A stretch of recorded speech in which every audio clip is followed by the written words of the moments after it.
Sing your own song. Hello, friend. As I was reflecting on this upcoming new moon in Taurus, which is going to be Saturday, May 16th, 2026. It's going to be 4 p.m. Eastern. That's what came to me as I was reflecting upon this new moon. Sing your own song. Partly because Taurus, which is fixed earth, is also very musical. It's a very sensual sign, and in particular, Taurians usually love music. And I think this new moon is really about helping us find our voice, but even more important, finding your frequency, your tone in your relationships, in your life. And I'm going to get into why I think that's what's going on here. But maybe you have been living someone else's version of stability, which can be a very Taurus characteristic. It's about stability. And I may be looking at my notes from time to time. But because of some of the aspects going on with this new moon, it's going to be, uh, there's a third chakra healing happening here. Because we have Chiron and Mars conjunct in Aries at 28 degrees. And then it's also going to be conjunct Mercury in Taurus at 28 degrees. And so Chiron, the wounded healer, and Mars, our courage, our bravery, sometimes even our relationship to power, when they're conjunct, and especially when you have a new moon that's also conjunct Uranus, the planet that's disruption, uh, or even breakthroughs, sometimes revolution, that says to me that this new moon is about having a breakthrough in our healing, closing out something so that we can begin something anew, which has also been the song that we have been repeatedly singing all year long in 2026. And I feel like this new moon is the next level of it, because they're all late degrees of Aries and Taurus. And then we have the first degree of Uranus now in Gemini. So there's something ending. We're moving through a completion. And I feel like this year is all about completion so that we can have new beginnings, which makes sense because also it's a 1 year numerologically. You know, we are finishing off the last 9 years and we're starting a new cycle this year. I myself am going to be officially ending some relationships over the summer and we're moving through that transition. And so, where are you moving through a transition in your world, in your life? What is coming to completion for you so that you can actually be in tune with yourself, so that you can sing your soul's desire? What is the song that's asking to break through? What wants to be spoken? And I feel like this new moon is asking us to do that. We're asked to step into a higher, more clear version of our own frequency. This new moon may also be an opportunity to do some third chakra healing. So maybe humming or singing can do that. Maybe a ritual around sound healing, sound baths. What is calling to you? Like, what is the voice that you have been silencing? I think this new moon is going to make that voice a little bit louder. It's going to help you to hear more clearly what you have not been giving yourself permission to say or speak or sing, to really bring forth fully as you move through your life, through your projects, through your business, or even maybe even in your personal relationships. And new moons are a great time to plant seeds, new intentions that you want to have come to fruition maybe 5, 6 months from now. And this is a great time too, because we're going to be going into Gemini season a few days after this new moon.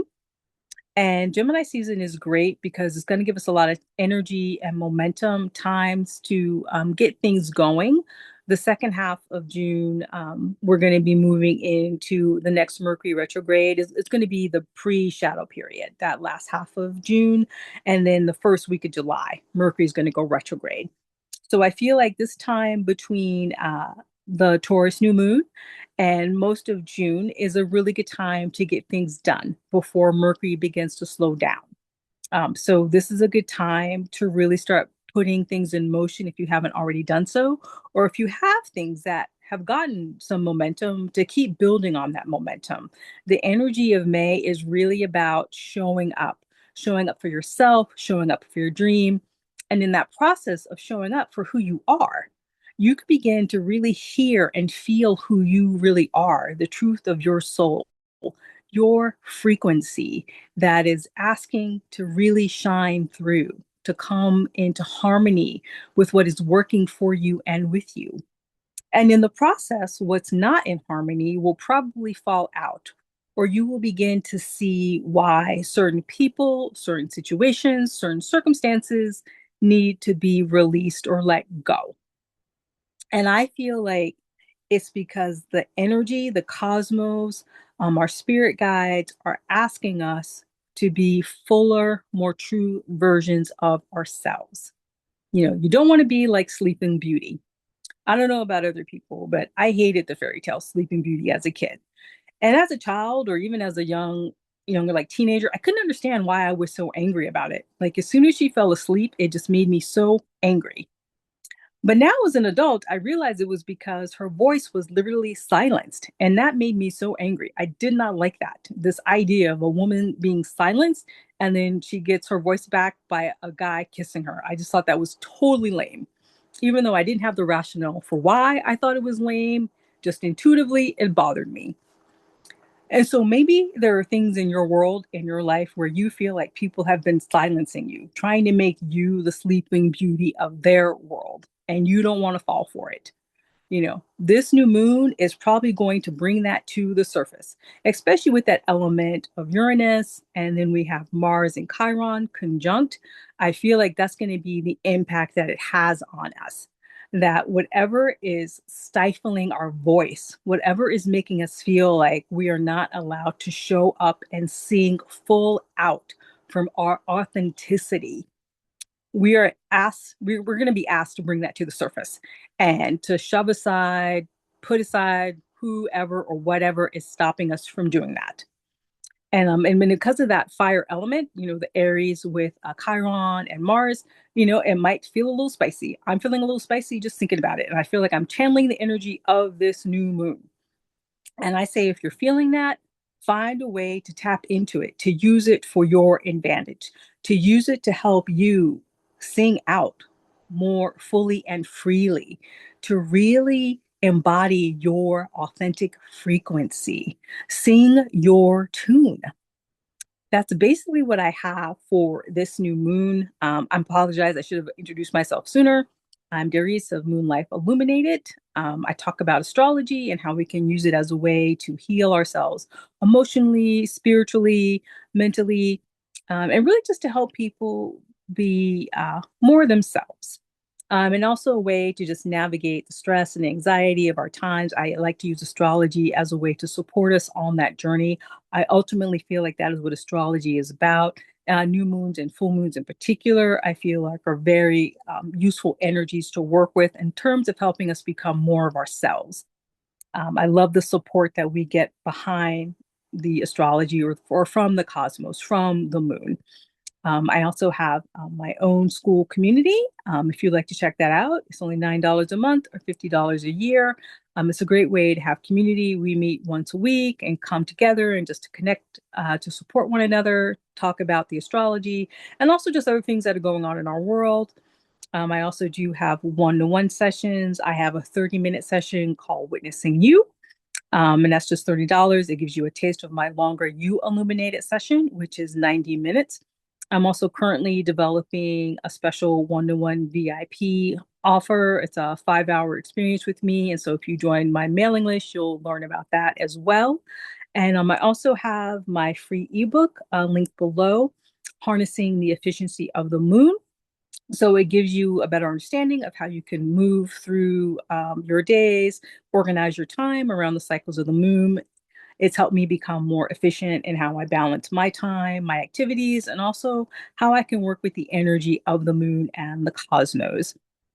Please do like and subscribe to the channel if you get value from this. Welcome if you're new, welcome back if you are returning. I do appreciate that. I usually do these videos 2 to 3 times a month, and then more often I do smaller audios on just astrology, but also other thoughts that I'm having about my own spiritual growth, spiritual development, or just things in general that I think will help people help relieve their stress and anxiety, or just really it's an opportunity for me just to share what I'm thinking about and to see if other people resonate, what I'm tapping into, what I'm picking on intuitively, just as a healer or as a psychic. And I just wanted to share all of that with you.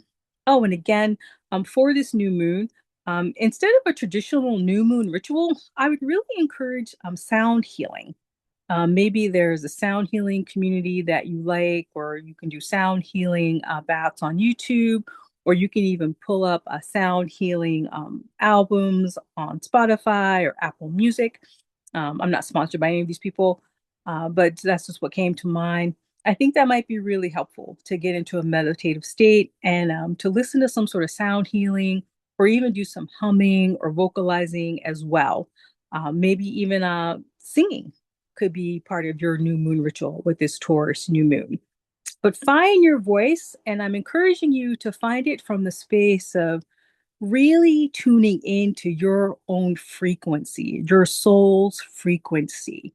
I think we can take advantage of that Taurus energy that loves to tap into music and sound and harmony. And this is something to reflect on as the days leading up to this new moon and afterwards. What is in harmony with your life and what is out of harmony? And how would you like to resolve that? That's what I have for you today. I'm sending you so much love. And always remember to honor the light within you.